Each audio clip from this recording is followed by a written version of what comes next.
¿92? Correcto, 1990. Ya, eso hace 30 años, más o menos, Sí. un poquito más. Ok. 35 años. Claro, por lo tanto, esos miembros debieran ser reconocidos tarde o temprano en la historia. Claro. Hay un hecho significativo que tiene un valor, pero trascendental para lo que es la historia en este sentido. Y ahí está nuestra responsabilidad entonces, ¿verdad? Yo diría que habría que pesquisar quiénes fueron esos miembros y darle las gracias.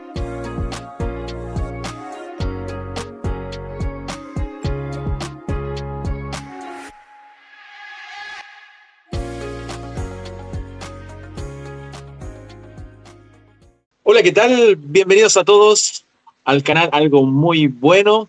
Estamos en el 7º conversatorio, en donde tenemos a un invitado muy especial.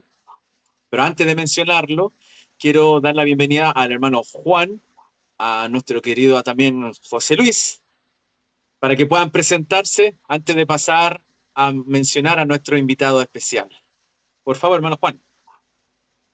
¿Qué tal, Cristóbal? Gracias por este nuevo día, este día domingo, este conversatorio en que nos encontramos, por supuesto, con una persona que es especial para a estos tres mosqueteros prácticamente de la historia, pionera de Chile. Y cómo no estar emocionado a su vez, porque en la medida que yo lo he ido escuchando, en la medida que él también me ha llamado, he descubierto cosas maravillosas que él sabe y experiencias que son significativas y que en este caso una de ellas a mí me ha servido esta semana para poder reflexionar, que posterior a esto lo vamos a ir conversando también con nuestro invitado de hoy día, maravilloso, y agradecer por supuesto que esté con nosotros hoy día. Muy bien, muchas gracias, hermano Juan. Estamos animados también por eso. José Luis. Hola Cristóbal, nuevamente gracias por la invitación de poder formar parte de este 7º conversatorio. 7º, ¿cierto? 7º, sí. Ahí me perdí, parece. Ni más ni 7º, menos. exactamente. Y bueno, y con una figura histórica de la iglesia en Chile, el hermano Eleazar, sin duda vamos a aprender mucho de lo cual fueron los orígenes sí. De la iglesia en Chile. Uh-huh. Quizá no es de los primeros, pero sí es de la parte del crecimiento, de donde se impulsó el crecimiento de la iglesia en el sur de Chile. Así que estoy muy contento de poder participar hoy día y poder aprender de los que saben, como el hermano Eleazar. Perfecto, sí. Muchas gracias, José Luis. Ya me adelantaste el nombre, así que vamos a decirlo de lleno. ¿Cómo se llama nuestro invitado? Eleazar Fernando Magnere del Río. Hoy rendimos un homenaje muy especial para él, ya que es un pionero también. Dentro de la misión chilena hizo aportes, también como santo de los últimos días, acá en Chile, dejó un legado espiritual y un liderazgo que marcó una huella profundo desarrollo en la iglesia en nuestro país, en Chile. Él fue secretario de la Asociación Mejoramiento Mutuo en el año 1968, cuando ya era un jovencito, 17, 18 años. En 1972 fue llamado como presidente de los 70 de Estaca, en la primera Estaca de Santiago Sion, que fue presidida por el Carlos Cifuentes, para luego, años después, fue presidente del distrito de Temuco. En el año 1981 se convirtió en el primer presidente de Estaca de Chile en Temuco, Ñelol, la número 24 del país. También sirvió como obispo del barrio Viña del Mar desde junio del 93 y como segundo consejero en la Estaca Viña del Mar en enero de 1995. Pero su servicio no se limitó ahí. En 1990 fue uno de los responsables, junto a Juan Páez, de financiar y colocar la primera placa en memoria de Omner Prat, hijo del apóstol Palipi Prat, que visitó nuestro país en finales de 1851. Y este acto de gratitud y memoria que él hizo junto al hermano Juan Páez fue un amor profundo por la historia de la iglesia en nuestro país. Y tenemos el honor de poder tenerle con nosotros hoy en día. Bienvenido, hermano Eleazar. Por favor, sus palabras. Gracias, Cristóbal. Gracias, Juan. Gracias, José Luis. En realidad, mientras escuchaba lo que decías, no lo había medido el impacto de vuestras palabras. Uh-huh. No lo había pensado al escucharlo en el espacio.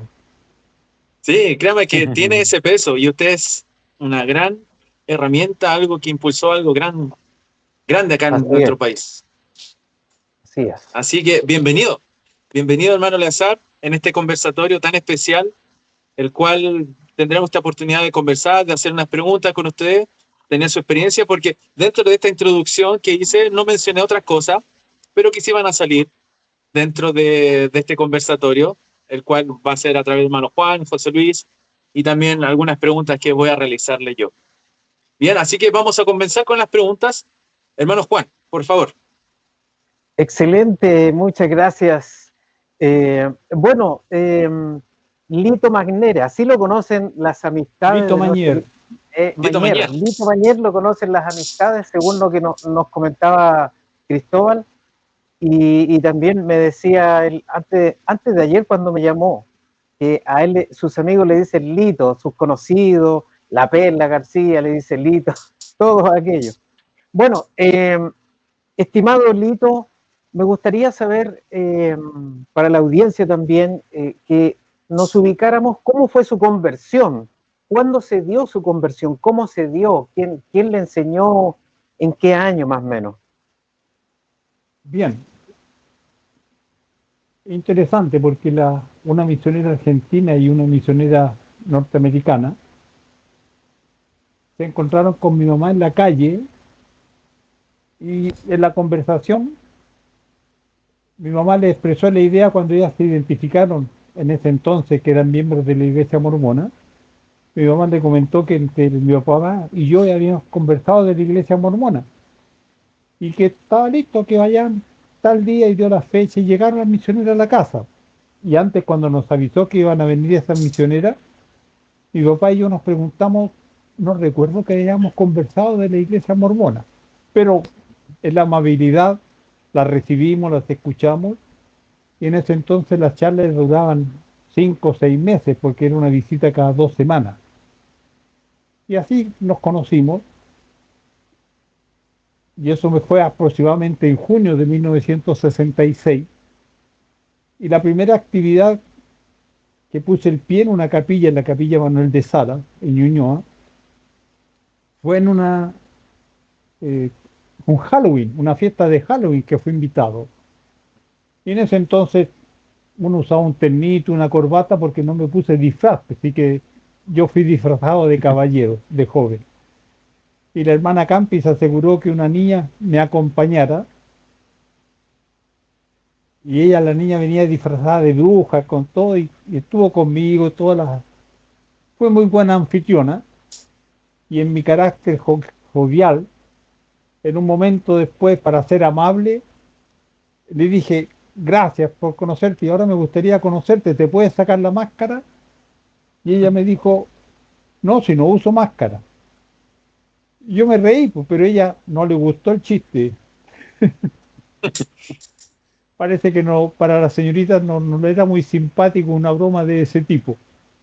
Pero después fuimos muy amigos en la rama, porque la rama de Maculo en el sentido fue muy buena anfitriona.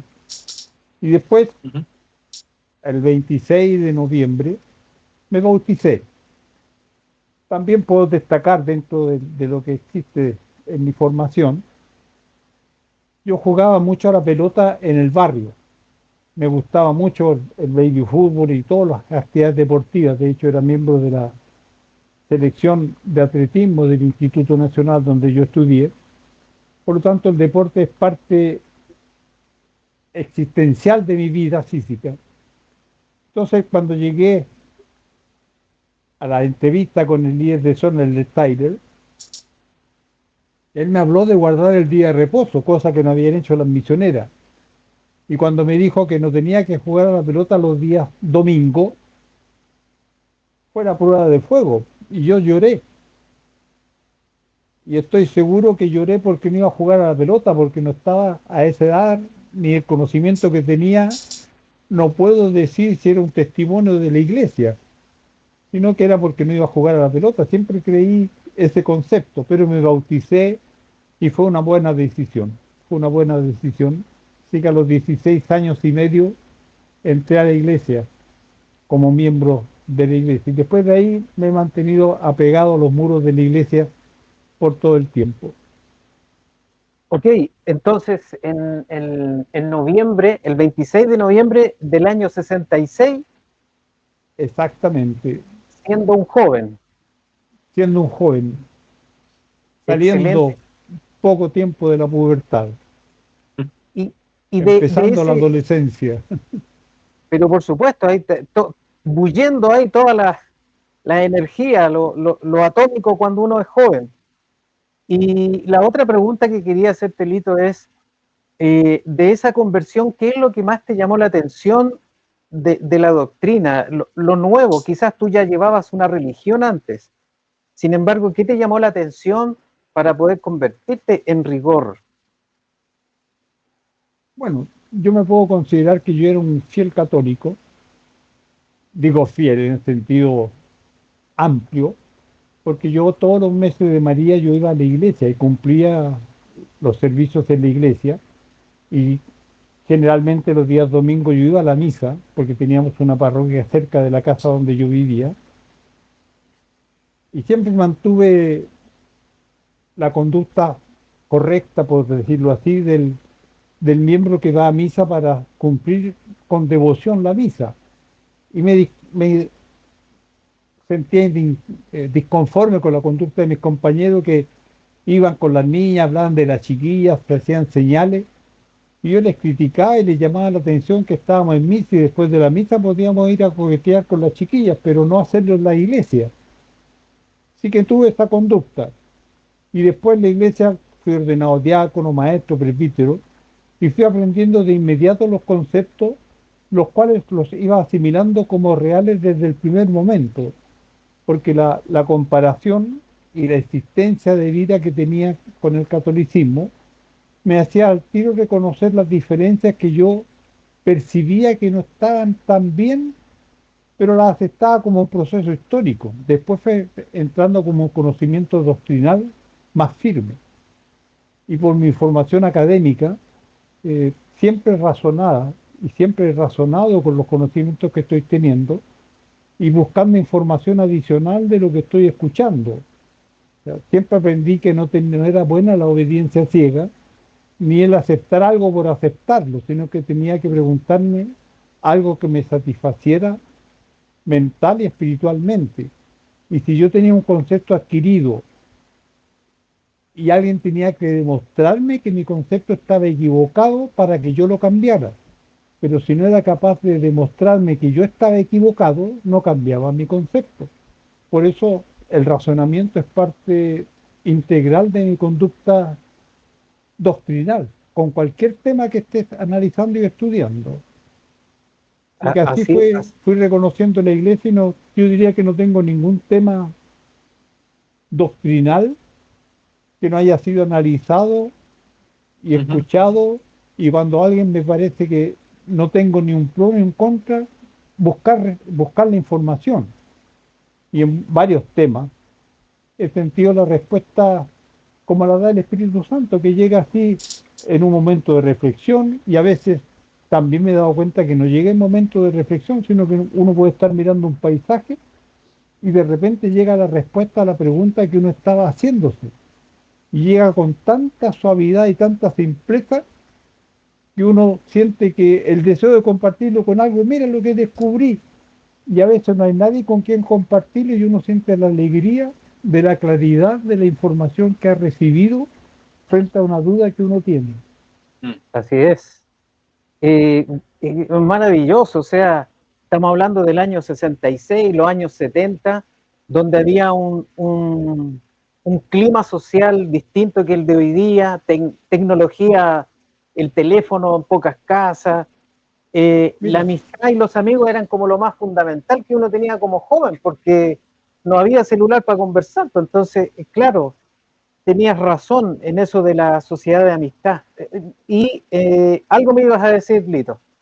Sí, iba a comentarte que, de hecho, yo creo que las actividades de la iglesia, porque debo reconocer algo que se me escapó mencionar, la pregunta podría ser, ¿qué te mantuvo activo en la iglesia durante los 16 a los 20, por decirlo así, por poner un periodo de tiempo?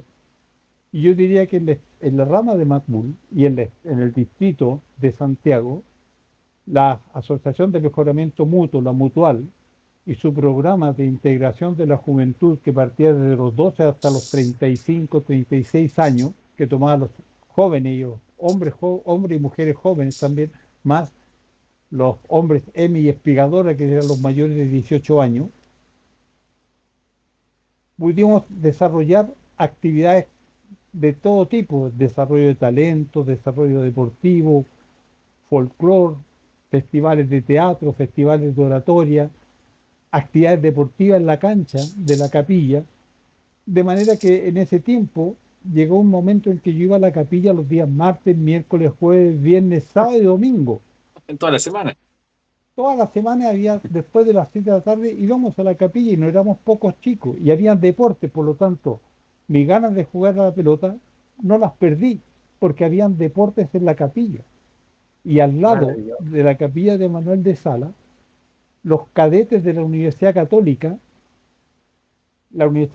tenía los cadetes, que eran los jóvenes que traía desde la provincia de Chile, tenían su pensión, eran como 10, 12 jóvenes que dormían allí.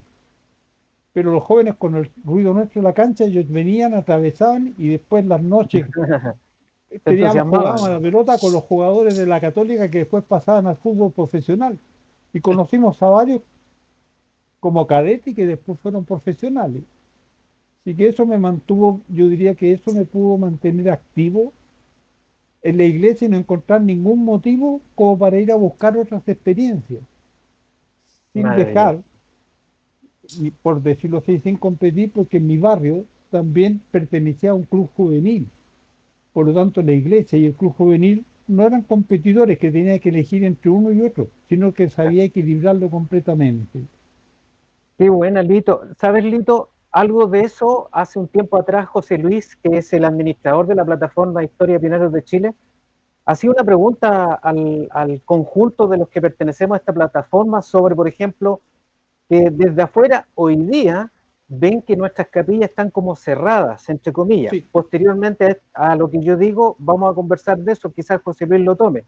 Pero te tengo ahora una pregunta que tiene que ver con el paso de los años y una experiencia que me comentaste que al parecer muy pocos saben, pero que es preciosa, es linda. Yo se los comenté al equipo. Tú estuviste, mira lo que voy a decir, tú estuviste al igual que un misionero, como en una pensión, con el elder Boyd K. Packer, algo que muy pocos saben, en el sur de Chile. ¿Puedes comentar de eso? Porque eso es algo que pocos saben, y hoy día llegó la hora de poder ampliar esa experiencia preciosa que tuviste con un apóstol. Me pones en aprieto, porque digo que me pones en aprieto, pero con la sinceridad y el propósito de establecer una historia fidedigna de lo que pasa en Chile, lo voy a contar, porque no lo he contado en los ambientes sísmicos, ni siquiera cuando participaba en los seminarios e institutos y escuchaba a otros de sus experiencias de este tipo. Cuando era presidente de distrito, junto con la presidencia de distrito y los miembros del del consejo de distrito en ese entonces, estábamos preparando la organización del Estaca, que el del Parme nos estaba ayudando para organizarnos, para recibir la visita de un apóstol y él evaluar si calificábamos. Y en un momento el del Packer me dijo, el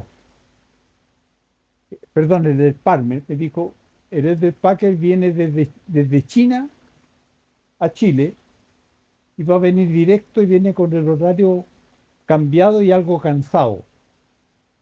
Así que yo le ofrecí y él aceptó que fuéramos a pescar a Villarrica. ¿Puedes organizar algo? Claro, le dije yo. Y organizamos una estadía del Packer en Villarrica. Y en la organización que hizo en privado después del Palmer, el viaje fue así. El del Palmer viajó con su esposa y el del Packer y yo conducía el auto en que íbamos los cuatro. Y al llegar a un hotel en Villarrica, el del Palmer y su esposa tomaron una habitación y el del Packer y yo tomamos la otra habitación. Entonces teníamos una habitación doble. Así que durante el viaje de Temuco a Villarrica, porque lo recibimos en el aeropuerto, tuvimos la oportunidad de preparar un show, una pequeña recepción con los hermanos, le regalamos una manta mapuche, un periodista lo entrevistó, todo un trabajo periodístico de recepción. No puedo decir que no lo esperaba, nada, pero lo hicimos. No fue nunca criticado por nadie. Y después de ahí nos fuimos a Villarrica. Y el de Packer se acomodó en el auto y el del Palmer le tenía un paquete de chocolates, esos trencitos, pero en tamaño de 2 centímetros, para que pudiera equilibrar el cambio horario que tenía, para poder mantenerse despierto para la conferencia de distrito, la organización del Estado, y no estar con el horario invertido. Claro, no venía de Estamos China, de un lado a otro del planeta. Por lo tanto, para hacer la historia corta, con el del Packer estuvimos todo un día después de llegar al hotel, almorzamos, después nos fuimos a descansar en la habitación y yo, como tenía el horario chileno sin problema, y él tenía que preparar un discurso, porque esto fue el 18 de marzo de 1981, a 2 o 3 semanas de la conferencia general, y él estaba preparando su discurso. Así que él se tendió en la cama y yo me puse en la mesa a trabajar, y él en la cama estaba preparando su discurso para la conferencia, porque me lo explicó, y yo me puse a trabajar en lo que estaba preparando la conferencia de Estaca. Y en varias oportunidades yo incliné mi cabeza para mirar lo que él hacía, y varias veces yo sentí que él estaba mirándome a mí lo que yo hacía. Esa era una experiencia, un contacto silencioso durante toda la tarde del día que llegamos, que fue desde el mediodía hasta pasar la noche, porque al día siguiente íbamos a salir a pescar a las 7 de la mañana. Así que yo había hecho los contactos con los pescadores, eran 3 boteros, porque el de Paque usaba un bote, yo usaba otro bote, y el de Palmer y su esposa usaba otro bote. Y subimos por el río Liucura, como unos 10 kilómetros, los llevó un camión, los boteros bajaron los botes, los pusieron al río, y con la corriente del río llegamos hasta el lago Villarrica, y las 4 horas que estuvimos navegando, el del Packer pescó como 9 veces. Yo iba preocupado en realidad, sinceramente, de otra cosa. Y sinceramente yo me fui...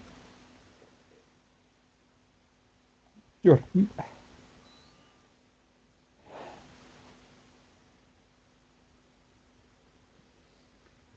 tuve un baño espiritual. Yo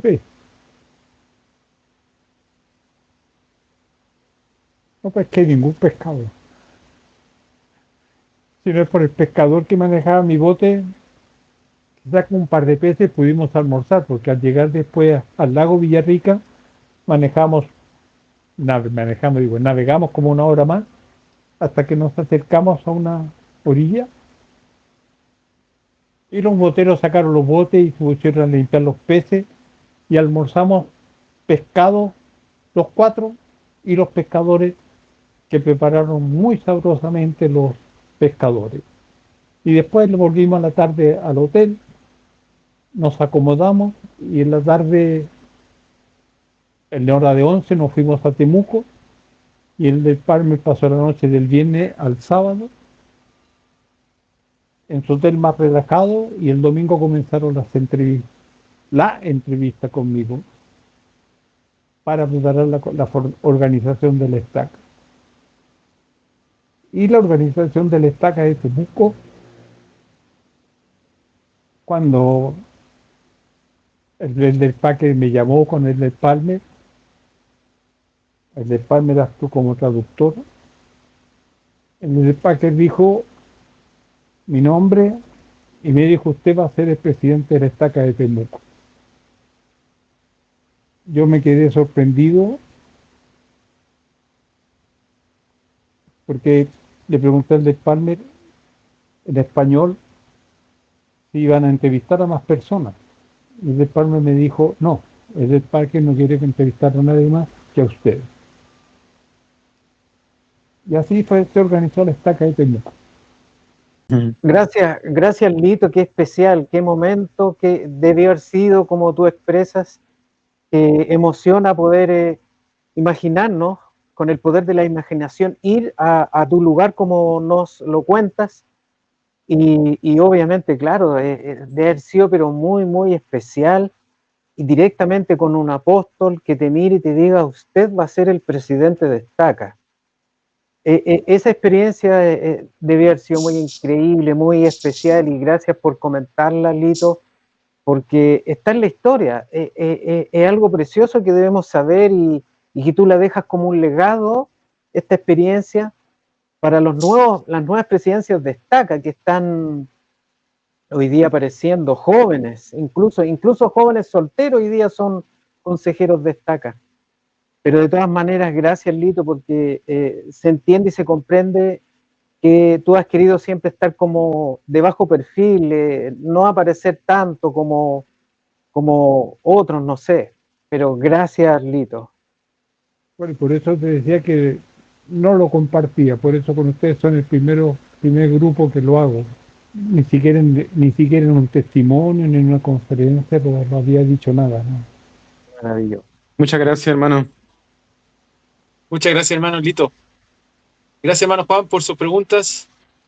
De verdad, muy emocionado, muy emotivo lo que usted nos comparte con su conversión, su fe, su perseverancia y también su linda experiencia con el apóstol Packer, y con los inicios de la Estaca Temuco, que de seguro muchos de nuestros oyentes, de los hermanos que nos siguen, tanto acá en el canal, en el grupo de Facebook, van a sentirse muy contentos de conocer esta historia. Así que qué genial, agradecido por tenerlo acá y poder que usted pueda compartir esto por primera vez, que salga a la luz. Eso es tan lindo, porque estamos en este año el cual estamos venerando a nuestros pioneros, y usted cae ahí. Entonces, vamos continuando con nuestro programa. José Luis también tiene unas preguntas hacia usted. Bien, por favor, José Luis, su tiempo. Bueno, me uno al agradecimiento de poder contar experiencias sagradas, ¿ya? O muy espirituales, ¿ya? Estas son las ocasiones que permiten poder hablar aquellos de esos temas cruciales que forman parte de nuestra historia. Bueno, nosotros sabemos que usted en su vida, el escultismo o los scouts han formado parte importante de su vida. Así que hoy día ese programa ya no está en la iglesia, pero quisiéramos saber cuál fue el impacto en su vida y en la vida de los jóvenes que participaban en él. Quisiéramos hablar cuál fue el origen de sus primeros contactos con el escultismo o con los scouts y cómo esto ayudó a su vida. Bueno, el escultismo es una parte integral. Soy lobato desde los 7 años. Uh-huh. Así que tengo pegado en la piel. Inclusive como lobato en la brigada Bernardo Higgins de los ferroviarios que existía en la calle Matucana en Santiago. Ahí estaba la brigada. Y tuve oportunidad de conocer a la esposa de Baden-Powell, ya anciana, que vino a Chile, porque Baden-Powell se casó con una dama joven, y yo la vi de niño, pues a los 7 años la vi con su traje de 2 piezas de color azul, como británica, alta, maciza. Quedé con esa imagen. Después participé en la tropa O'Higgins. Después en el Instituto Nacional estuve en contacto con los scouts del Instituto Nacional, pero no tuve mucha actividad dentro del instituto porque más participé en el atletismo, en los deportes del Instituto Nacional. Hasta que en la iglesia, diría en los años, cuando éramos distrito aún, distrito de Santiago, y después distrito Santiago Norte, tuvimos un hermano Riquelme, no recuerdo si era Jaime Riquelme, no recuerdo bien su nombre de pila, y en esos años estaba separada, y estaba la agrupación que tenían los Boy Scouts de Chile, no se llamaba agrupación, pero estaban divididas en 2 organizaciones, y estaban los Scouts católicos, y estaban buscando la unidad. Y una parte de Santiago, los Scouts de la iglesia se presentaron a esta reunión de la unidad en el edificio Diego Portales, y el grupo que estaba allí fue reconocido como el grupo Scout de la Iglesia de Jesucristo, y se le dio la bienvenida como integrante a esta organización de los Scouts. Así que tuvimos parte de ellos, y hay un amigo que vive aquí en Viña, era parte de esta comisión que fue presentada en esta reunión de la unidad. No estoy seguro si fue el año 73 o 74, que después tomó la forma definitiva.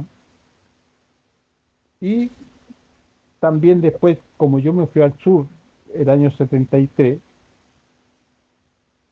traté de formar los Scouts en la ciudad de Osorno, que fue la ciudad donde vivimos, y yo hice un curso básico de los Scouts. Y alcancé a recibir mi primer curso básico de los Scouts. Pero no éramos una rama pequeñita que no alcanzaba a tener mucho liderato, y estaba la iglesia bullante. Entonces estábamos organizando los seminarios y no nos daba la fuerza para organizar a los Scouts como organización de la iglesia. Pero sí usamos mucho de las técnicas Scout para fortalecer los programas de seminario dentro de sus actividades. Así que teníamos la unidad de los Scouts y seminarios juntos, bajo nombre de seminario. Después en Temuco sí organizamos una estaca con el hermano Domingo Hernández, que fue el director de los Scouts, de la estaca. Tuvimos varios campamentos, varios viajes con estos Scouts, hasta que después de Temuco yo vine a Viña y participé más activamente en la organización de los Scouts dentro de la iglesia. Hay varias unidades, está el hermano Manuel Bachuca, el hermano Jorge Ponce y otro Jorge Herrera también, Roberto Apablaza, que ayudaron mucho a la organización de los Scouts. Llegamos a tener Scouts también en Quilpué, Villa Alemana, habían Scouts, y hacíamos algunas actividades. Hermano Freddy Rojas se me escapaba para nombrar dentro de los que estuvieron haciendo actividades. Y en lo personal me integré a la asociación, hice los cursos básicos, medio, avanzado, el curso de tutores, director, así que tuve todo el recorrido metódico para poder formar dirigentes y formar a los jóvenes Scouts. Y diría que el año 1900, después del Jamboree Mundial, un amigo 99. Exactamente, el 2009, fue a Londres. Ganas tenía, pero no tuve la oportunidad de ir, ni ninguno de mis hijos tuvo la oportunidad de ir, pero sí dos de ellos por lo menos participaron en el Jamboree Mundial que se hizo en Picarquina, aquí en Chile. Siempre recibieron mi apoyo porque yo tenía un buen referente en lo que era el programa de escultismo. Y en la organización después tuvimos los enfrentamientos ideológicos que han producido la separación de los scouts de la iglesia con respecto a los scouts mundiales. Y el año 2015, bueno, después del Jamboree Mundial 2009 en Londres, trajimos un hermano, un amigo, Julio Sumaeta, invitó a Ron Bird, un dirigente de los Scouts marinos de Nueva Zelanda, y él vino a Chile y nos ayudó y nos enseñó qué eran los Scouts marinos. De manera que en el 2015 organizamos los Boy Scouts, o sea, la Unión de Scouts Marinos Chilenos, el que actualmente yo soy presidente o el Comodoro Nacional y presidente de la Unión de Scouts Marinos Chilenos.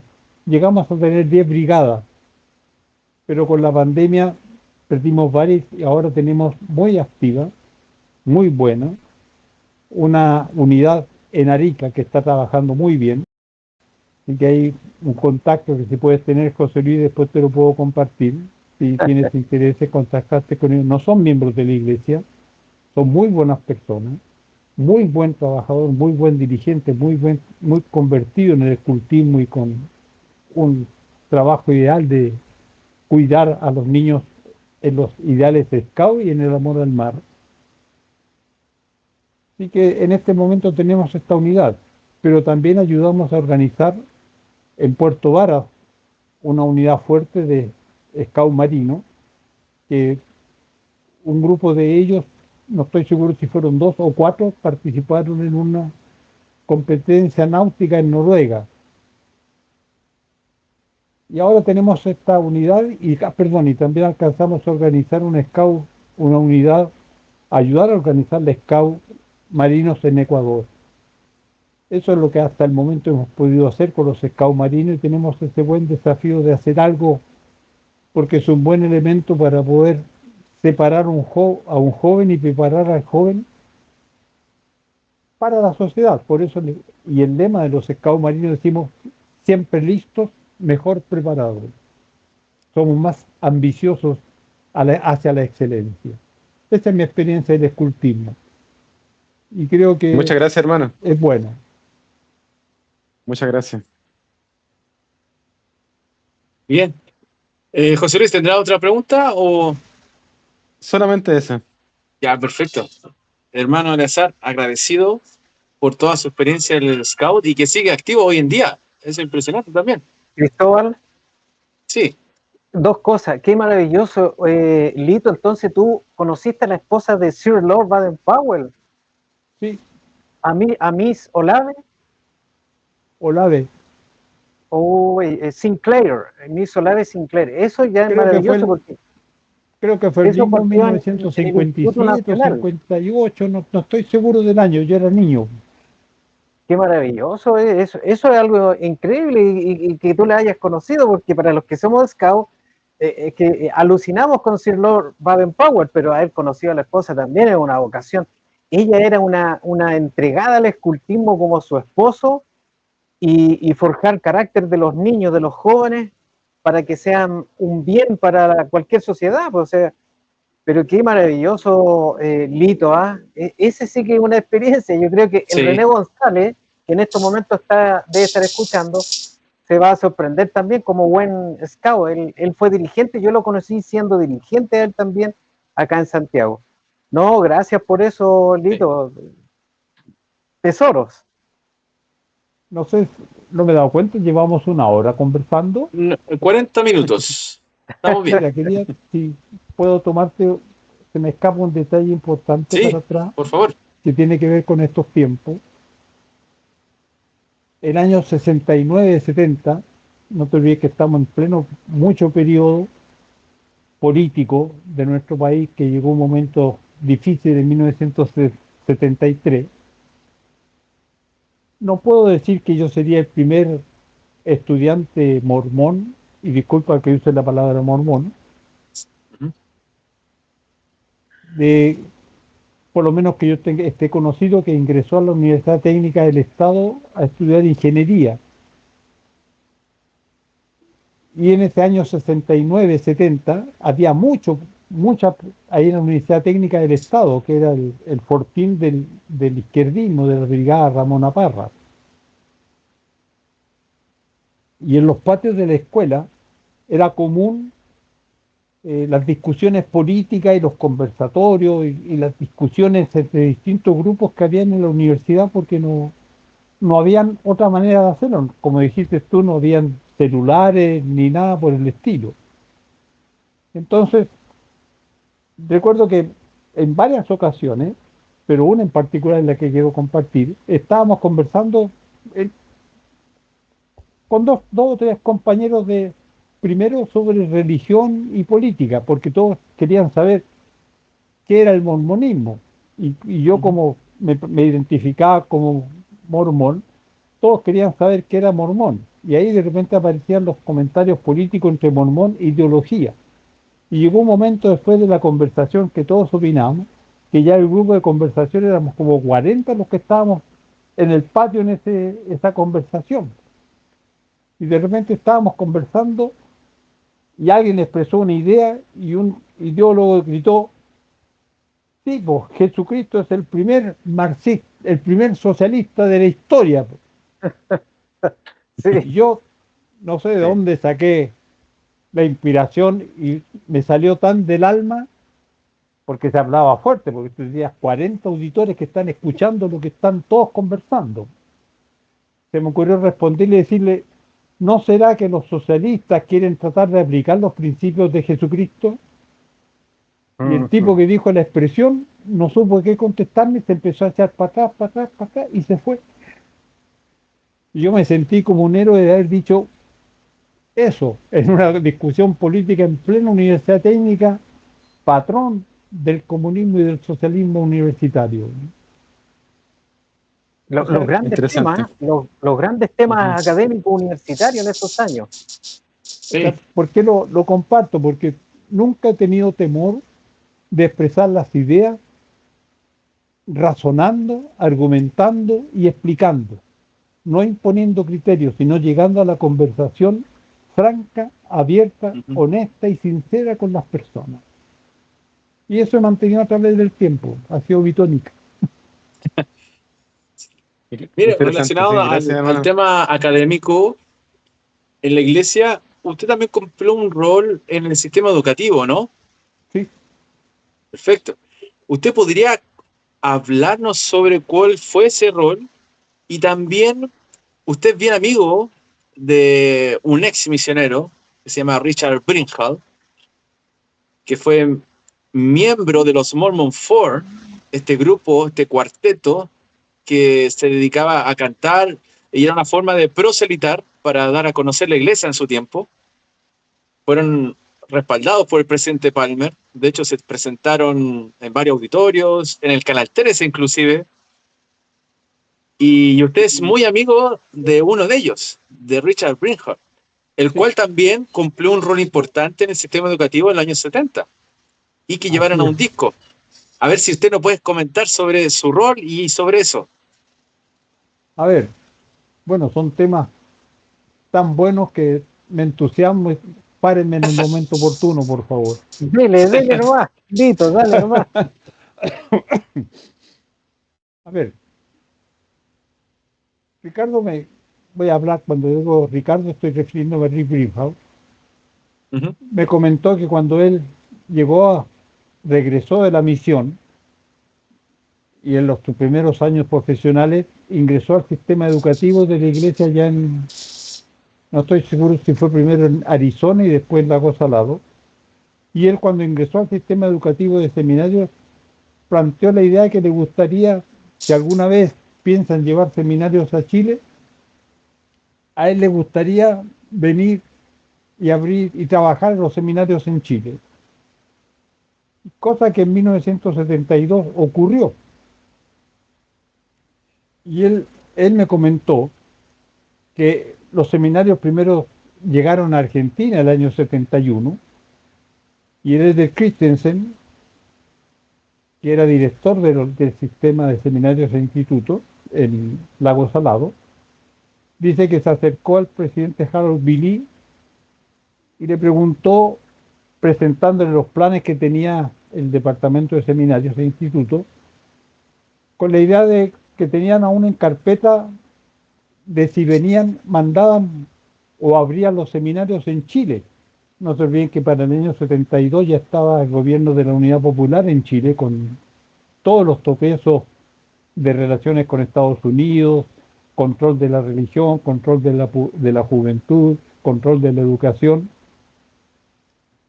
Y dice que el de Christian se le hace la pregunta al presidente Harold Billy, y el presidente Harold Billy se inclina en su sillón, reflexiona un momento y le dice, sí, este año hay que ir a los seminarios e institutos en Chile. Y así Ricardo Mijas llegó en febrero del año 72 a Chile y tuvo que ingresar como misionero, no como un profesional del sistema educativo, así que entró como misionero a cumplir su llamamiento de director de seminarios e institutos. Y desde febrero más o menos a junio estuvo preparando y ordenando, representando los papeles, haciendo todo el trámite para poder desarrollar los seminarios. Primero partimos con seminarios, de manera que la primera reunión que tuvo en Santiago, en ese entonces, 72, estábamos divididos los dos distritos, Distrito Santiago Norte y Distrito Santiago Sur, y el Distrito Santiago Norte era el que estaba más preparado para pasar a ser estaca. Entonces presentó lo que eran los seminarios, y allí yo conocí seminarios y conocí a Rick, y el presidente de Rama, nuestro hermano Locklin, me llamó a que yo fuera maestro de seminario, y así me integré a los seminarios, y empecé a participar en la capacitación, preparación, llamar a los jóvenes, y a los pocos meses Ricardo me llamó como supervisor de seminarios del distrito para ayudar a los maestros a prepararse y organizar las reuniones mensuales de seminario. De manera que en enero, y hay una vera alrededor, también los colegios se formaron el sindicato de profesores de los colegios mormones, la iglesia o la dirección de los colegios en Chile trató de contrarrestar ese efecto que estaba pasando con los alumnos, y me invitaron a ser parte del cuerpo docente de los colegios, y simultáneamente yo era maestro de seminario y también era maestro de seminario en los colegios como parte de este enfrentamiento ideológico que estaba ocurriendo en el Liceo de Ceret, donde yo ingresé. Y después que vino el pronunciamiento militar, el 30 de septiembre, Ricardo Mijas me dice, como decía Lito, hay que ir al sur de Chile, hay que resucitar, restaurar y hacer andar los seminarios. Y antes, cuando el primer semestre del año 73, yo junto a Héctor Ahumada, éramos supervisores de lo que era el área central, que tomaba las ramas desde los Andes hasta Linares. Y ahí era mi primera área profesional con los seminarios. Y después del 30 de septiembre, Ricardo me llamó a asumir la dirección de los seminarios e institutos desde Chillán hasta Punta Arenas. Yo tenía recién 23 años, así que llegué jovencito a ese lugar. Habían, no creo, habían como 50 ramas a lo largo de todo Chile, principalmente las ciudades principales, había una pequeña rama, y llegué a vivir a Concepción. Después estuve un año en Concepción, fue llamado Claudio Signorelli a ser director de seminarios e institutos en Concepción, y me fui al sur, a Osorno. Podía elegir cualquier ciudad para que fuera mi oficina y mi lugar de residencia junto con mi familia, para seguir organizando los seminarios e institutos en el sur de Chile. Y ahí tomé desde Temuco hasta Punta Arenas. ¡Wow! ¡Harto! Sí, y con con harta anécdota y harta anécdota para contar ahí. Así que por eso me salto para tratar de hacer los puntos interesantes y contar la experiencia de Punta Arenas. El Punta Arenas, el presidente de Rama era el hermano Rivero, Manuel Rivero. Y ahí yo vi una foto antigua que tenía él alguna, donde aparece Eduardo Lamartine con un muchachito de 14 años en Punta Arenas. Y el desafío que tenía yo, tenía ya 3 años de casado, teníamos 2 bebés y mi esposa tenía que cuidar a los niños y yo viajaba mucho porque tenía que organizar y encontrar a los jóvenes, los visitaba en sus casas, entrevistaba a los maestros, darle otra vez ánimo, y el portamaleta del auto lo tenía lleno de manuales de seminarios para ir entregando de inmediato y organizando el trabajo y la recuperación de las clases de seminario. Muchas veces me crucé con los controles policiales porque en todos los carabineros que estaban en la carretera haciendo controles me detenían. Yo usaba un auto, un Fiat 125, que eran iguales a los que usaba la Guardia Personal de Allende, incluso con los asientos levantados. Así que pasaba, oye, este auto sospechoso. Y como una forma de contrarrestar, recuerdo que empecé a usar un uniforme, pantalón gris, un blazer azul, y creamos una insignia de seminarios que lo usaba en el pecho, entonces siempre manejaba uniformado con un uniforme de seminario, inventado por nosotros aquí en Chile. Mira, qué buena. Tengo unas fotos por ahí guardadas con ese uniforme que después ya no había comprado otro porque tanto que viajaba que no me daba ni cuenta si estaba sucio. Pura creatividad, ingenio, ¿ah? Y cuando de repente en varios controles nos faltaban los carabineros que me abrían primero, abren el portamaleta y cuando vean la cantidad de manuales, cosas así, ¿y esto qué es?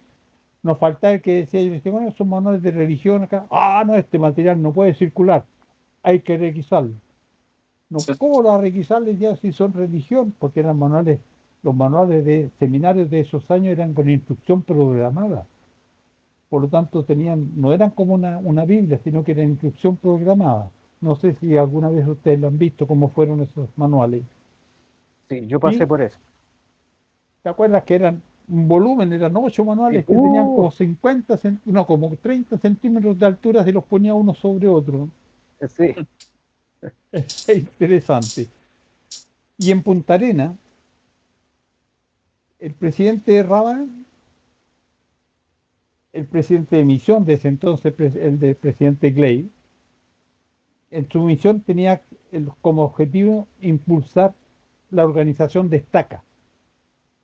Y Punta Arenas era una rama que no pertenecía a ningún distrito, era parte del distrito austral, pero nunca podía venir a las reuniones, ni la presidencia del distrito podía ir a Punta Arenas, no tenían presupuesto.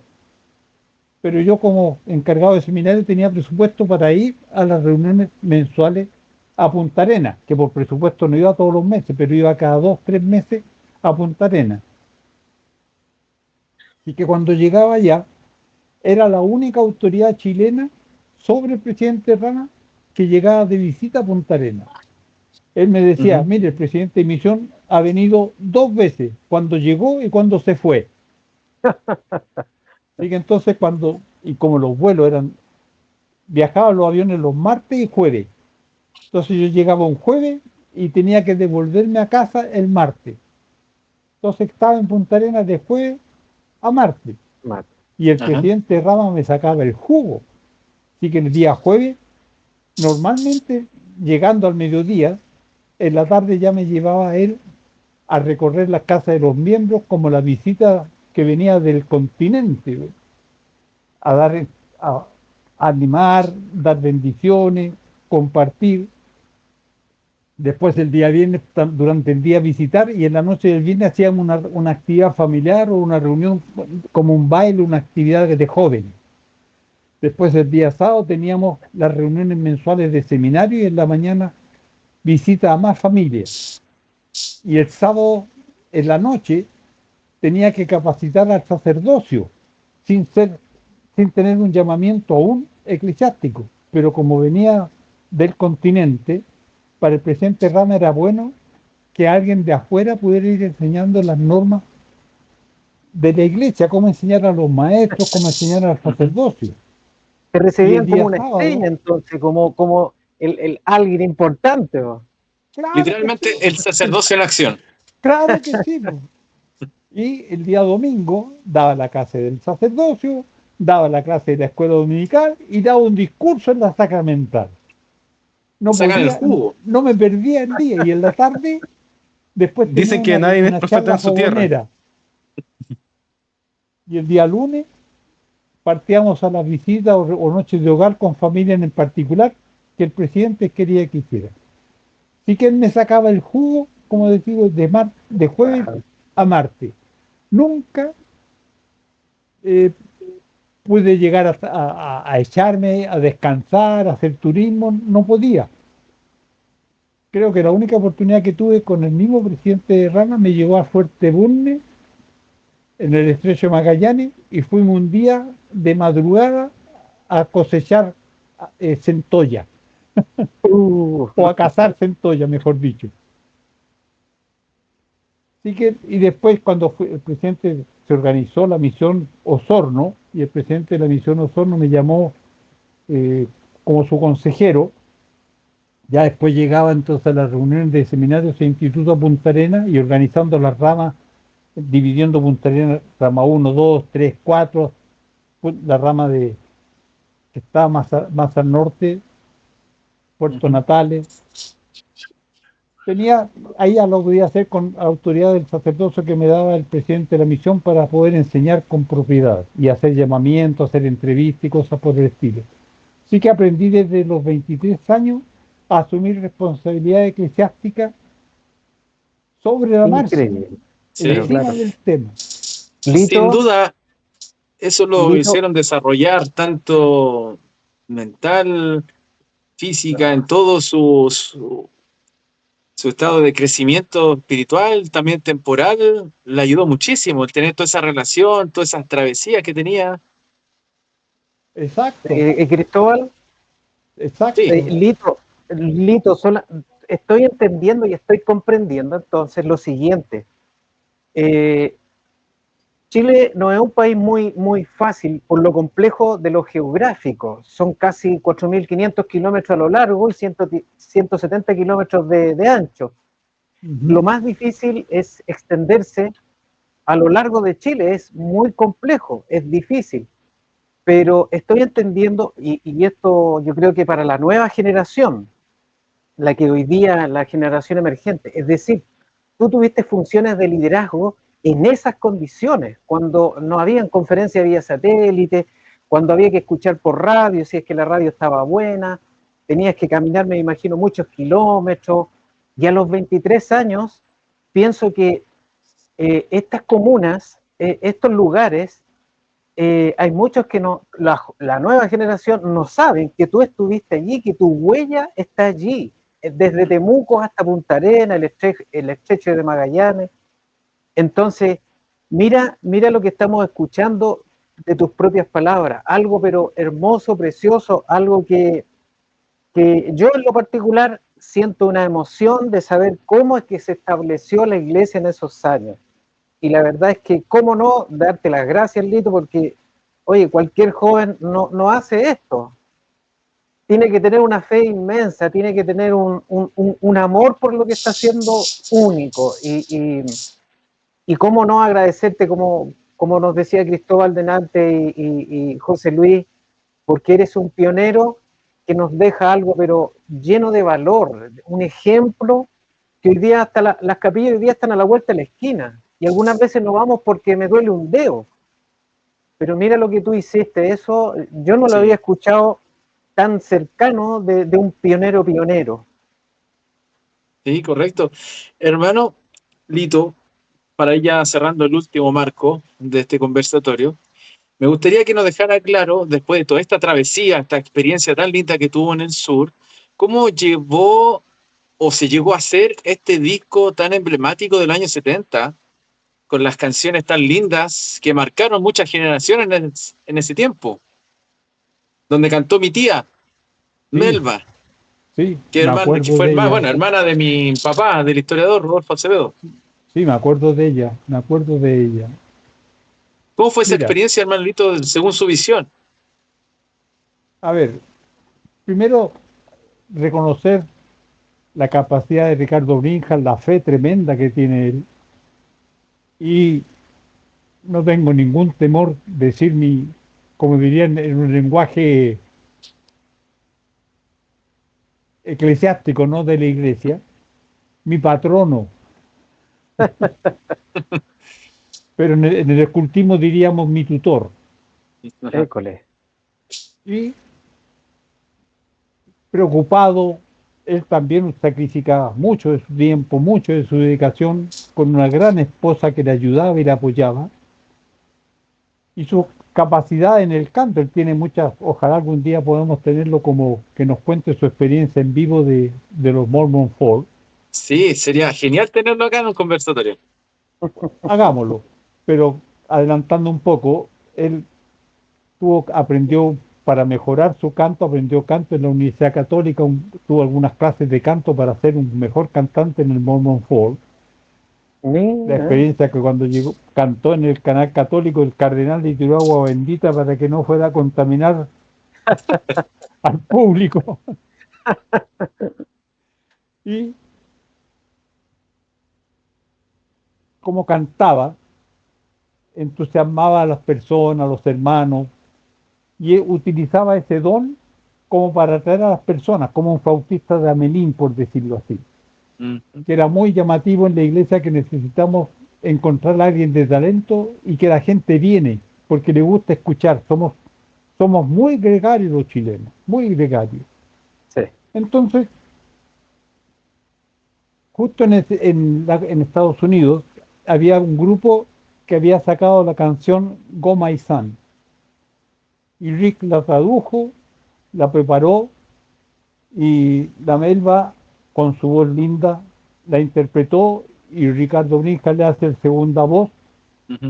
Y prepararon la grabación de este disco en los estudios Odeón, que están en la calle Libertad en Santiago, que estaban en ese entonces, no sé, me imagino que después se habrán cambiado. Famosos, Odeón, famosos. ¿Ah? Eran famosos Odeón, harto cassette, Sí. harto CD después. Sí, era uno de los pocos, era Odeón y RCA, creo que era lo único que había en Chile. Y entonces ahí lo grabaron, y llegó este grupo de Arica, que vino también a grabar la canción La Manita Soy Yo, y trajo Rick unas, que ahora diríamos las chapitas, con una pluma. A lo mejor alguien de nuestro público que va a ver este video puede tener alguna copia de esa chapita con la pluma que regalábamos en seminarios como una promoción de la canción. Y después, cuando se grabó el disco, regalamos hartos discos. Yo, como tal, lo usaba como premio, promoción para las actividades, a algunas personalidades que venían a visitar las capillas, regalábamos el disco, lo usamos como una herramienta misional y de educación. Tengo entendido que la grabación se hizo previo al 11 de septiembre del 73. Y cuando vino el golpe, el pronunciamiento militar, el grupo de Arica no había regresado. Así que tuvo que quedarse en la casa de Ricardo Brinjas casi 2 semanas antes de poder viajar de regreso a casa a Arica. No sé si conocían esa parte de la historia del disco. No. Y eso quedó. Así que si José Luis puede ubicar a algunos hermanos de Arica, ratifican bien las fechas y esta experiencia que me comentó Rick. Pues. Lo he identificado ya de ese disco. Y bueno, ahora hay más detalles de esa parte, pero sí habían hablado de que entre medio había ocurrido el golpe militar. Exacto, y que Rick estuvo alojándolo en su casa. Pues. Mire. Mire qué interesante. ese- Todo lo eso que fue el abordó uso el del, disco. del disco Go My Son. Sí, ve, hijo mío. Manolito, tenemos, ya está subido a YouTube ese disco, así que ahí se lo voy a mandar si lo quiere escuchar Ok. por YouTube. No te preocupes, yo lo tengo porque Rick hizo grabaciones. Yo escuché una presentación de los Mormon 4 en Provo cuando ellos cantaron allá y también lo tengo. Y Rick, hay un sitio pues voy a pedir que me lo mande, pero hay un sitio en YouTube de los Mormon 4, ¿no? Ya. ¿Lo sabían? Sí, hay un canal. De hecho, yo en diciembre del año pasado estuve en contacto con Richard Brinhall, ¿Ya? con el hermano Chomway, ¿Ya? hermano Isel, el conjunto de los Mormon 4. Cuando recuperé el correo de mi papá, él tenía contacto directo con ellos. Claro. Entonces le compartí un video que había hecho sobre un escrito de mi papá, de los Mormon 4, y le hice mención en eso. Y ahí el del Brinhall me comentó del canal de YouTube Perfecto. y también me mandó las canciones. Sí. Me mandó muchas canciones que él cantó. Y porque estoy preparando también algo especial nuevamente con los Mormon 4, de todas sus presentaciones, porque también me conseguí, que ya me lo tienen que pasar esta semana, cuando se presentara el Canal 13, Ya, qué el bueno. registro. Así que sería genial en este conversatorio en un futuro con el hermano Richard, o su amigo Ricardo, como le dice, y poder presentarle este video. Excelente. Para que le traiga este recuerdo. Voy a comunicarme con él mañana. Pues es que hoy es domingo, estoy desfasado Sí. un día. Voy a comunicarme Así que- con él para comentarle de esta conversación y los desafíos que tenemos. Sí, genial, genial. De verdad, estoy muy agradecido y muy anonadado por todo lo que nos comparte y nos has dicho desde un principio, y con este tema, con el disco, es genial. Y ahora ya para finalizar, porque ya llevamos un poquito más de una hora, así no le quitamos más de su tiempo, hermano Lito. ¿No? Como yo digo, me dan el tiempo, yo no paro. Maravilloso. Así que me gustaría que podamos cerrar con dos cosas. Primero, con respecto a lo que le inspiró a usted y lo motivó en colocar la primera placa de Omer Pratt. Que nos explique sencillamente cómo fue esa experiencia. Luego, hermano Juan va a terminar con una pregunta importante, igual para que quede a la posteridad. Entonces, Gracias. yo quería preguntarle eso, hermano Lito, ¿cuál fue el motivo y qué lo inspiró a usted junto a Juan Páez para tomar la decisión de colocar la primera placa de Omer Pratt en 1990? Porque mi padre dejó escritos, lo conoció a usted, muy cercano de usted, y siempre lo respetó. Yo, leyendo de las cosas de él, me di cuenta de un respeto profundo que le tenía hacia usted, y también un modo de sacar a la luz quién era usted. Pero lamentablemente mi padre falleció tan joven, a los 60 años, y dejó hartas cosas a medio camino, el cual encontré muchas cosas relacionadas a usted. Entonces, Gracias. por favor, si nos puede ayudar con esa pregunta, ¿qué lo motivó y qué lo inspiró en tomar esta decisión de colocar esta placa? Mira, en ese entonces, Juan, como el último periodo de ser miembro del sistema educativo de la iglesia acá en Viña del Mar, Juan era uno de mis alumnos de instituto y él muy preocupado del trabajo, de la relación con la sociedad y la comunidad. De hecho, fue uno de los primeros miembros que recuerdo que se haya presentado a ser candidato a concejal aquí en Viña como miembro de la iglesia. Mire. Y en las conversaciones que teníamos de todo tipo, porque él era le gustaba preguntar, interrogar, trabajamos muchas veces por las actividades de la juventud, muy preocupado en servir a los demás. Así que conversábamos bastante. Y en una de esas conversaciones, hablando de Parley P. Pratt, ese esquema, salió la conversación del fallecimiento del hijo de Parley P. Pratt, que había nacido aquí en Chile y que estaba sepultado aquí en Chile. Ujú. Y ahí en la conversación no te podría decir, sinceramente, quién fue el que dijo, hagamos algo, averigüemos qué podemos hacer y hagamos un monolito o algo. Y entonces empezamos a investigar, a averiguar, y así llegamos al cementerio Los Disidentes de Valparaíso, llegamos al equipo administrador, que en ese entonces no sé si seguirán siendo ellos la Iglesia Bautista, y quien administraba el consejo administrador del cementerio. Averiguamos con ellos qué pasaba con los cuerpos, porque estuvimos averiguando dónde podría estar el cuerpo, la sepultura. Recorrimos algunas sepulturas donde estaban las más antiguas y no encontramos nada, hasta que la misma gente dijo, si no está nadie en esas tumbas que están registradas, entonces se llevaron los restos a la fosa común. Y entonces ahí nos señalaron dónde estaba la fosa común y que había hecho la iglesia a través de los años siguientes, para unir a esos cuerpos y no declararlos, tirarlos y hacerlos desaparecer.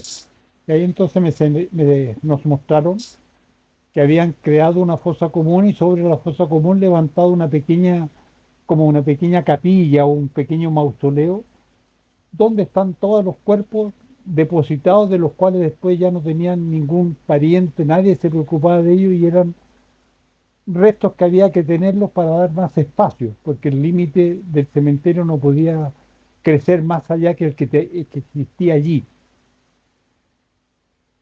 Y nos pusimos en contacto, encontramos los libros, encontramos dónde está registrada la defunción de Omer Pratt. De hecho, Rodolfo, cuando le mostramos el libro, él tomó una fotografía que las debe tener todavía, del libro donde está escrito el nombre de Omer Pratt. Sí, están esas fotos. Están esas fotos, sí. Y nos sentamos con Juan a preparar y a hacer cómo escribir y a juntar los pesitos para poner una placa. Y en ese entonces nos dijeron que podía ser una placa, no podía ser una placa fuera del contexto que manejaba el cementerio Los Disidentes, que se desmarcara por sobre el promedio, por decirlo así, que existía allí. No hay grandes mausoleos porque no da el espacio para que hayan grandes cosas. Entonces hicimos una placa, y nuestro presupuesto tampoco era muy alto como para hacer una gran cosa. Entonces hicimos una plaquita que debe tener como 30 o 35, un cuadrado en mármol de una sola pieza, que está ahora en la bodega o en la oficina de historia en el Obispado Presidente. Uh-huh. Y escribimos lo que está escrito allí. Bueno, sus palabras. ¿Perdón? Bueno, sus palabras. Las que están de las que salen, las que están escritas en la primera placa. Sí. Mire. Sí. Hace poco, siempre esta es una pregunta que decía el hermano Juan. ¿Quién escribió esto? ¿Quién fue el que hizo todo esto? Sí, fui yo. Y miren, lo tenemos hoy en día acá con nosotros. Está acá. Entonces, frente a nosotros que... Sí, entonces, qué hermoso eso. El responsable de lo que está allí escrito. Sí. Pero sí, es maravilloso, maravilloso. O sea, Cristóbal, sí. Cristóbal, bueno, esa placa es importante. Bueno, los miembros de la iglesia que son apasionados por historia tienen una fotografía de este lugar.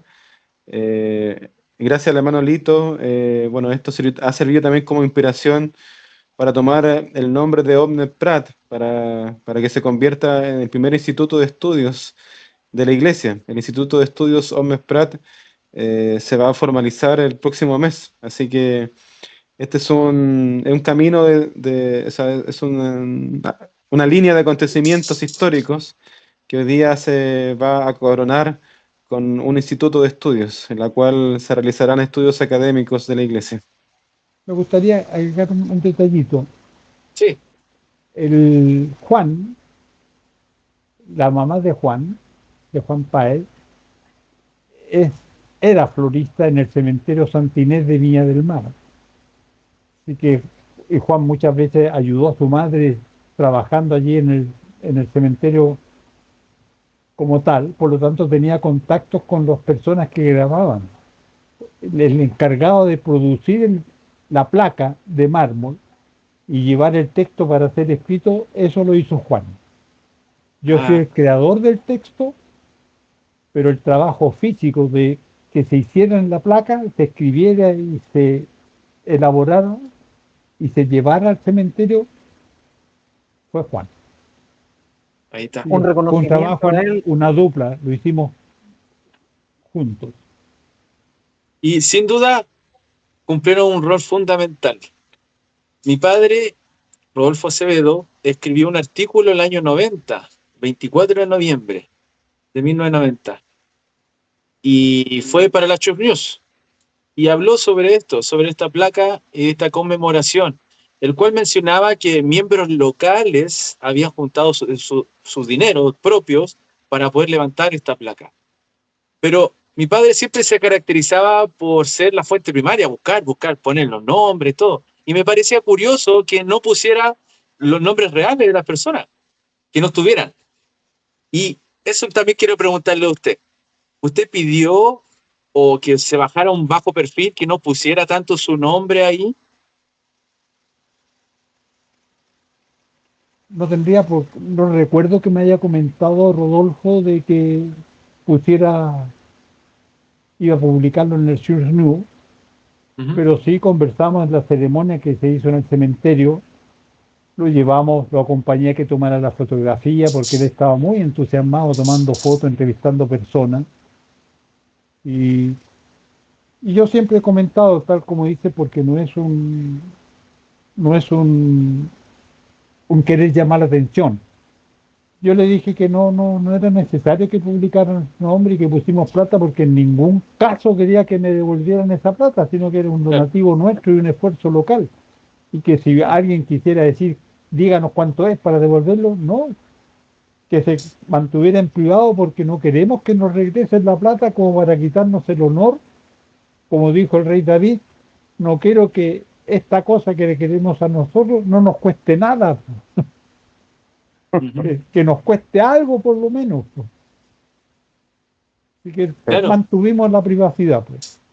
Mire, porque yo creo que va por ese sentido de que mi padre le respetó esa privacidad, ya que años después, en el 2001, encontré una carta cuando mi papá era el director de Asuntos Públicos de la iglesia en aquella época, y se estaba preparando la celebración del sesquicentenario, que se realizó en noviembre del 2001, donde se cumplían los 150 años de la visita de Parley P. Pratt acá en Chile.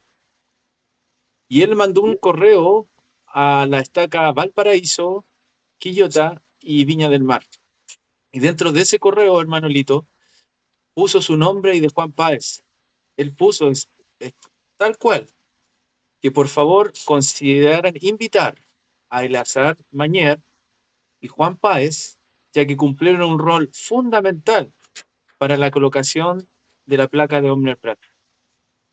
Entonces, yo cuando leí ese correo, fue algo tan especial, de que mi papá siempre los consideró y siempre estuvo con usted. Y al saber ahora que con sus propias palabras, de que él estuvo con ustedes, entonces es algo bien grato saber que mi papá le respetó esa decisión de más privacidad y que ustedes fueran reconocidos. Tengo entendido que lamentablemente no les llegó esa carta, ¿verdad? No. Yo el año, no recuerdo, la conferencia previa al año 2000, creo que en 1999 fui relevado como consejero de la estaca de Viña. Así que ya no tenía llamamiento eclesiástico tampoco, así que si llegó la carta a la estaca de Viña, yo ya no era miembro de la presidencia. De la presidencia estaca. Yo me imagino que en el minuto que mi papá estuvo presente en esa celebración y no verlo a usted, yo creo que se sentido muy triste. No haberles visto ahí. Lo más probable, sí. Cristóbal. Entonces,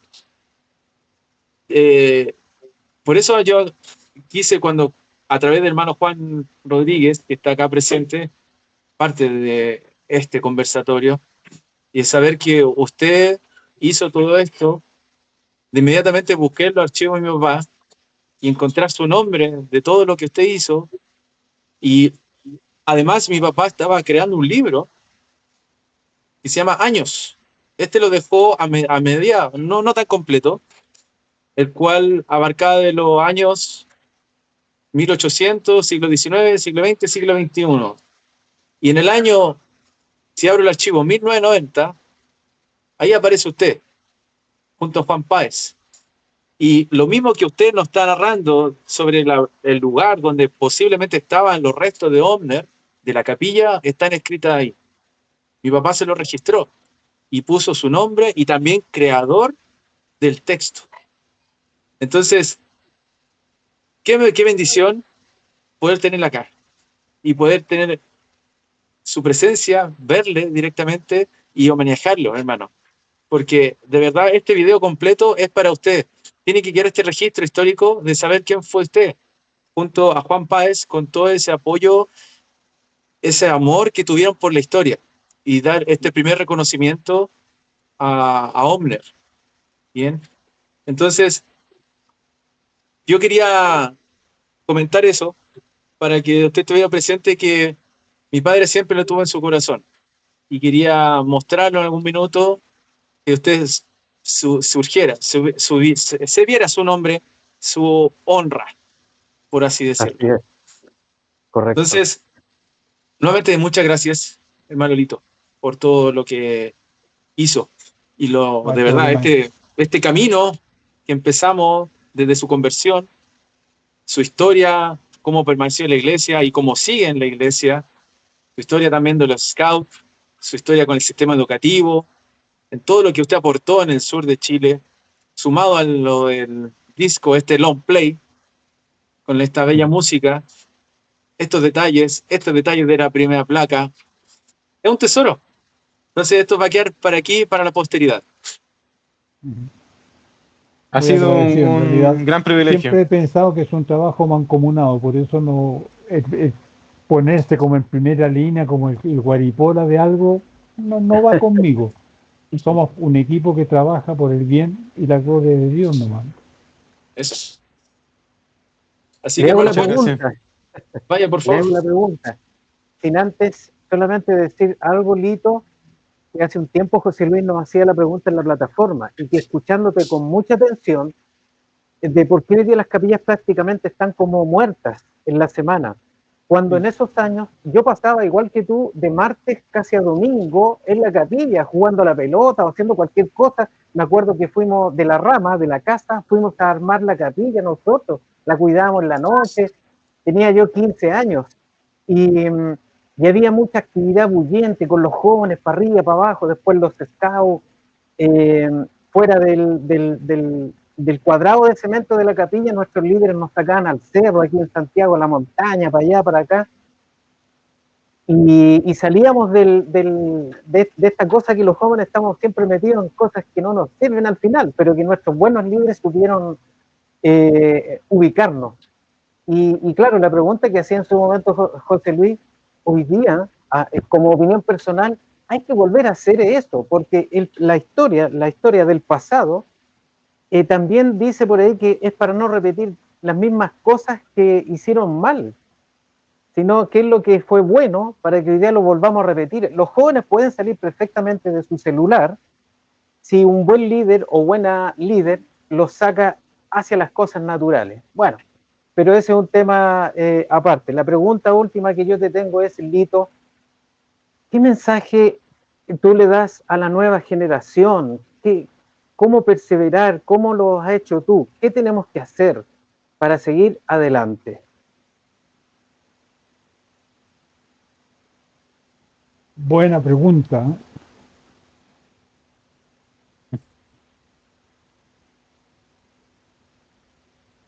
Creo que el mensaje que puedo dar es el mismo mensaje que como joven yo tenía. Sean auténticos. sigan los buenos consejos de sus padres, mantengan el ideal de una familia, mantengan la relación familiar, respétenla, respétense su individualidad, intenten ser creativos, intenten preguntarse ¿y por qué no? No acepten que las cosas son así porque son así, sino usen su inteligencia, su inspiración. Si acaso la naturaleza o el conocimiento que tienen les dicen que puede haber otro camino para lograr un mejor resultado, háganlo. No tengan temor de expresar su pensamiento a aquel que tiene la autoridad. La obediencia ciega no es buena, no es de Dios. El creer que el modelo está hecho y que tenemos que seguir calladamente no es de Dios. Tengan cuidado porque hay dentro de la iglesia como que cuando uno sigue los convenios, por seguir los convenios, pierde el libre albedrío, tampoco es un mensaje de Dios. Uno nunca pierde el albedrío. Por lo tanto, sean auténticos, sean ustedes, traten de ser buenas personas con todo, traten de ser esforzados en su aprendizaje, sepan distribuir bien su tiempo. Sean ustedes. Lleven con honor su apellido del padre y de su madre. Y si se equivocan, no tengan miedo, levántense. El Señor perdona mucho más de lo que nosotros mismos creemos que nos perdona. Así que háganlo. Yo les puedo testificar de eso. Gracias. Muchas Él es gracias. nuestro guía. Dios va con nosotros. Vamos, hagamos el mundo que podemos llevarlo a lo que Dios espera de nosotros. No tengan Así es. miedo. Así es. Eso. Gracias, Lito. Muchas Bueno, gracias. aquí, Cristóbal, aquí estamos siguiendo el ejemplo y el consejo del hermano Lito. Ujú. Estamos haciendo cosas diferentes fuera de los programas de la iglesia y sin duda alguna el haberse atrevido a hacer esto, hemos tenido el privilegio de conocer personas como hoy día nuestro entrevistado. Así es. Hermano Lito, muchas gracias. Muchas A ustedes gracias por por confiar en mí. esta linda experiencia, esta linda conversación. De verdad, muchas gracias. Y me gustaría también hacer una invitación a usted. Nosotros el 8 de junio tenemos un conversatorio presencial en la Estaca San Pablo, acá en Santiago. Mi estaca, del barrio Curacaví. Y vamos a hablar sobre la historia de la iglesia en Chile. Entonces, a las 5 de la tarde. Está invitado, hermano Mañera, para que usted pueda asistir, porque se les va a honrar a los pioneros, a ¿Van a ustedes. transmitir en Zoom? Va a ser de forma presencial, pero de la forma que va a ser como en línea, va a ser a través de la radio Abinadí, que es una radio de un miembro de la iglesia de Quillota. Qué Ahí bueno. puede escucharlo. Si tiene problemas en no pueda asistir, puede escucharlo a través de la radio. Qué bueno, mantengamos Ahí le ese vamos contacto a hacer llegar el link. y hagamos más contactos en el sentido de poder compartir experiencias y desarrollar una red de comunicación para abrir este trabajo. Ujú. No sé si con Así Juan o contigo, Cristóbal, comentaba sobre los historiadores que hay a nivel de barrio. Ujú. Y creo Sí, que hay un trabajo interesante a hacer, no necesariamente a través de la línea eclesiástica, pero sí un concepto de historiadores bajo una línea voluntaria con lo que ustedes están desarrollando bajo los pioneros. Así es. Ujú. Ahí está tomando nota José Luis. José Luis, tú creo que dominas mucho más el tema. José Luis ha andado como 25 países, Lito, 25 países. Y fíjate que él entiende claro esto de que una cosa es el llamamiento de historiador de la estaca, ¿verdad? Que tiene un nombre X. Pero también está el investigador independiente de la historia de la iglesia que tiene más libertad para moverse. y mucho más poder investigativo, porque puede investigar en todo Chile, nadie le puede decir nada, pero se unen finalmente las dos cosas. Bueno, Sí. Así es. Sí, tenemos más adelante, vamos a poder definir cuál es la diferencia entre ambas actividades. Las dos son importantes. Igual nos gustaría poder hablar de futuro de una nueva plataforma que es la historia de la unidad y cómo los líderes locales pueden ocuparla para registrar historias. Y también vamos a explicar la otra faceta, que es el investigador independiente de la iglesia, en la cual somos nosotros tres. Bueno, Cristóbal tiene las dos facetas porque tiene el llamamiento y el hobby, pero sin duda alguna las dos son importantes. Las dos cumplen el propósito de que en el futuro esa información pueda ser tomada y pueda ser puesta en un libro de historia de la iglesia. Correcto. Sí. Así que, hermano Lito, Muchas gracias. muchas A gracias usted por su confianza, tiempo, por por todo. hacer el contacto. un abrazo enorme, Lito. Abrazo de la Gracias. distancia. Gracias, gracias. Así que hasta la próxima, hermano Lito. Gracias a todos Nos los que vemos nos la van a próxima. escuchar. Chao. Chao, chao, cuídense. Chao.